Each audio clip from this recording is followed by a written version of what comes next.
चलिए तो अब क्वेश्चन करेंगे on the basis of sales कि क्वेश्चन नंबर 1 देखो, A B and C were partners in a firm sharing profits and losses in the ratio 2:2:1.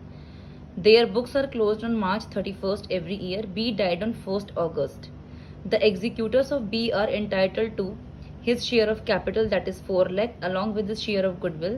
The total goodwill of the firm was valued at 1.5 years purchase of last year profit. देखो बेटा, 3 partner थे जिनका ratio ये है, और जो B की death हुई है वो 1 अगस्त को हुई है, और जो बी का एग्जीक्यूटर है उसको क्या क्या मिलेगा, उसको बी का कैपिटल मिलेगा और उसका गुडविल मिलेगा, जो कि हमें कैलकुलेट करना है 1.5 ईयर्स परचेज पे, लास्ट ईयर प्रॉफिट पे. अब his share of profit up to his date of death on the basis of sales till date of death. Sales for the year 2019 was 4 lakh and profit for the same year was 80,000. देखो, cell हमें 4 लाख दे रखी है and profit दे रखा है 80,000. Sales shows a growth trend of 25%, जो कि 25% से increase भी हो रही है, and percentage of profit earning is increase by 4%, और जो परसेंटेज ऑफ प्रॉफिट आएगा वो भी हमारा 4% से इंक्रीज हो रहा है. Amount payable to be was transfer to his executor. जो भी अमाउंट बी का है वो किसको मिलेगा, बी के एग्जीक्यूटर को मिलेगा. नेसेसरी जनरल एंट्रीज पास करनी है एंड वर्किंग करनी है क्लियरली. देखो, बी के एग्जीक्यूटर को क्या क्या मिलेगा, एक तो कैपिटल मिलेगी 4 लाख की, उसकी गुडविल मिलेगी जो कि हमें निकालनी है 1.5 years purchase of last year profit. Last year profit कितना है हमारा, 80,000 का है, तो 80,000 इंटू 1.5 1,20,000. ये पूरे फर्म की गुडविल आई है, जिसमें बी का शेयर है 1,20,000 इंटू, और बी का जो रेशियो है वो है 2/5 यानी 48,000 की गुडविल. तो 48,000 की गुडविल मिलेगी बी को, एक तो कैपिटल मिलेगी, गुडविल मिलेगी. अब मिलेगा उसका प्रॉफिट. चलिए प्रॉफिट हम कैलकुलेट करेंगे. प्रॉफिट इन्होंने दे रखा है ऑन द बेसिस ऑफ, ये लिखा हुआ है on the basis of sale. तो सबसे पहले हमें निकालना होता है उसमें नेट प्रॉफिट रेशियो, जो कि निकलता है हमारा previous year profit upon previous year cell into 100 से. देखो, प्रीवियस ईयर प्रॉफिट हमें गिवन था 80,000 और प्रीवियस ईयर सेल गिवन है 4 लाख की, तो ये आ जाएगा 80,000 अपॉन 4 लाख इंटू 100, 20%. अब ये कह रहा है कि जो सेल है हमारी, sale shows a growth trend of 25%. Sale में 25% की इंक्रीज हो रही है, तो करंट ईयर की सेल हो जाएगी 25% इंक्रीज.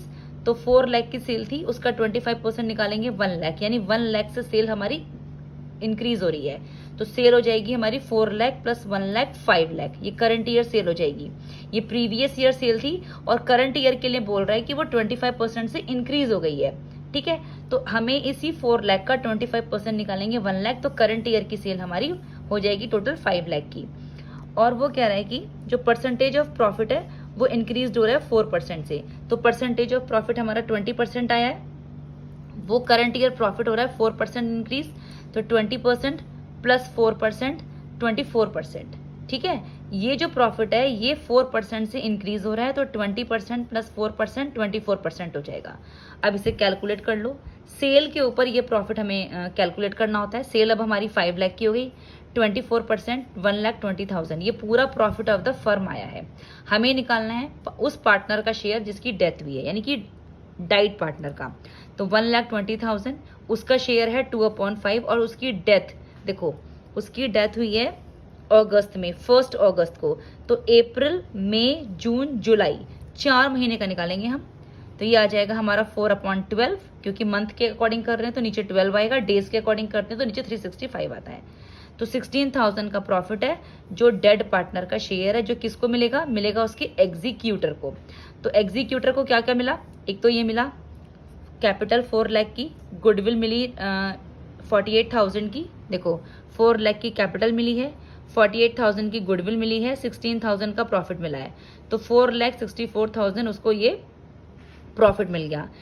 अब क्योंकि नया रेशो कुछ चेंज नहीं हुआ, तो जब नया रेशो चेंज नहीं होता है तो एंट्री ऑफ प्रॉफिट होती है P&L suspense account debit to B's executor account. कितना था उसका प्रॉफिट, 16,000 का, तो ये 16,000 यहाँ आ जाएगा.